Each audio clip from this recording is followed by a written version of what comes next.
Eh bien ça y est, nous y sommes. Bonjour, petit iPhone 16e. Oui, parce que iPhone SE, c'est fini. Tim Cook l'avait tweeté la semaine dernière qu'Apple allait rajouter un nouveau membre de sa famille. Beaucoup spéculaient sur des produits par-ci par-là. D'autres se mettaient à la raison de se dire que Apple n'avait pas mis à jour l'iPhone SE depuis 2022. Ça fait déjà 3 ans, et qu'il était peut-être temps de le mettre à jour, sachant que depuis la fin d'année 2024, l'iPhone SE et les iPhone 14 n'étaient plus en vente par exemple en France, puisqu'ils avaient ce fameux connecteur Lightning qui n'était plus autorisé par l'Union Européenne. C'est désormais chose faite, voici donc l'iPhone 16e. Parce que oui, comme c'est le nouveau membre de la famille des iPhone 16, eh bien cet iPhone peut être entrée de gamme, change de nom, fini l'iPhone SE, qui était là pour Special Edition, introduit depuis 2016. Désormais c'est 16e, il n'y a pas vraiment d'explication pourquoi le petit E, ils ont peut-être gardé le E de la fin pour la rime, ou alors ils sont tout simplement un peu inspirés de ce que Samsung avait pu faire il y a quelques années avec des Galaxy S E qui étaient un peu plus light que les gros Galaxy S Ultra qui était beaucoup plus important. Quoi qu'on en dise,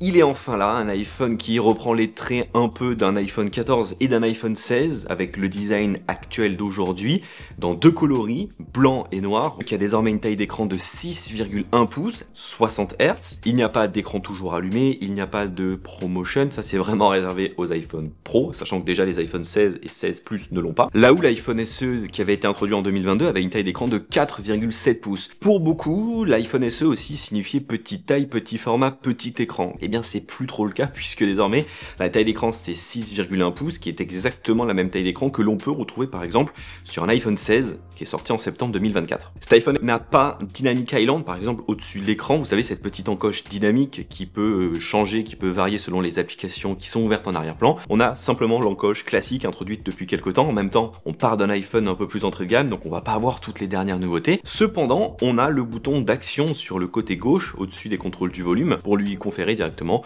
des actions personnalisables. Ouvrir la caméra, prendre une photo, ouvrir le dictaphone, bref vous connaissez la chanson. Et dans cette fameuse encoche, bien entendu, place désormais à Face ID. C'était aussi l'une des grosses différences qu'il y avait jusqu'à présent avec les iPhone SE, c'était qu'ils avaient toujours Touch ID, ce fameux petit bouton en dessous de l'écran. Désormais c'est Face ID, bien entendu, Touch ID c'est entièrement fini sur les iPhones. Côté rechargement, bien entendu, grosse nouveauté, l'apparition d'un port USB-C, et c'est logique puisque le dernier iPhone SE avait été retiré du catalogue puisqu'elle avait du Lightning. Côté puissance, une puce A18 à l'intérieur qui est exactement la même puissance que l'on retrouve dans les iPhone 16 ou dans les iPhone 16 Plus, qui est une puce qui n'est pas très loin en tant que telle que les iPhone 16 Pro et 16 Pro Max qui elles vont avoir la puce A18 Pro, une puce qui est ultra rapide et surtout qui est une puce compatible avec Apple Intelligence, ce qui fait de cet iPhone un iPhone compatible Apple Intelligence qui sera lancé en avril en France. Encore une fois, on aura le temps d'en reparler, mais si vous achetez cet iPhone SE, vous aurez toutes les nouveautés d'Apple Intelligence et toutes les nouveautés liées à iOS 18 et tout ce qui s'en suivra, parce que cette puissance le permettra, et ce pendant de nombreuses années. Grosse nouveauté aussi, c'est le modem, donc la connexion 5G intégrée, qui est un modem créé par Apple, et c'est la première fois que c'est le cas, avec ce fameux modèle Apple C1,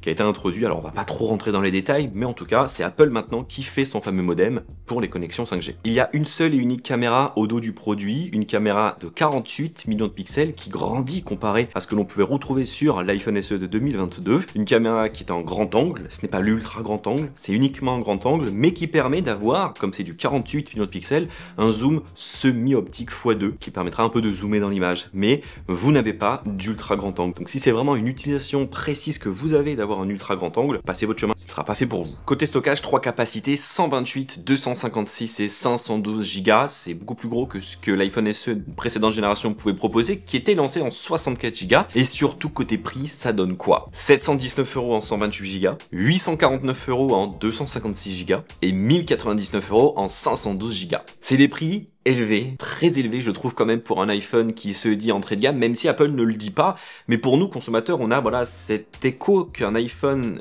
qui a une dénomination, un suffixe E, c'est un iPhone entrée de gamme entre guillemets, donc 719 € c'est bien plus cher que ce que l'iPhone SE 2022 pouvait coûter. À partir de 529 €, ça prend près de 200 €, c'est un sacré budget, mais quand on regarde un peu plus près, cet iPhone est beaucoup mieux spéqué.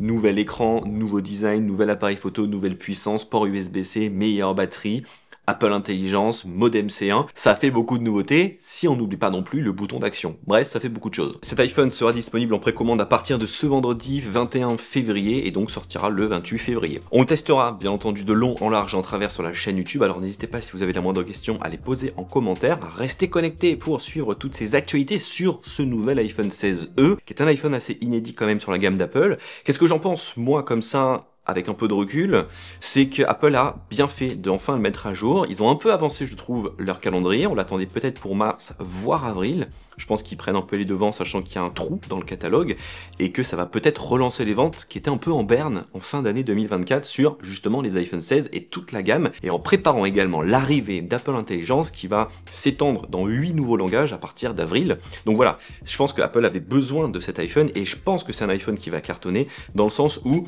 c'est un iPhone qui a l'essentiel vraiment de ce qu'on a besoin dans un iPhone aujourd'hui. Ok, il manque l'ultra grand angle, c'est peut-être la chose, moi, qui vraiment pourrait me manquer, mais quand même, ça reste un iPhone intéressant quand on sait que les autres valent plus de 800, 900, voire 1000 euros, ce qui est quand même un sacré budget. Donc voilà, j'espère en tout cas que vous savez tout désormais sur ce nouvel iPhone 16e. J'ai fait au plus vite et au plus clair. N'hésitez pas si vous avez la moindre question. Gros pouce bleu dans la barre des pouces bleus si vous avez apprécié la vidéo. Prenez soin de vous, à très vite, bye bye.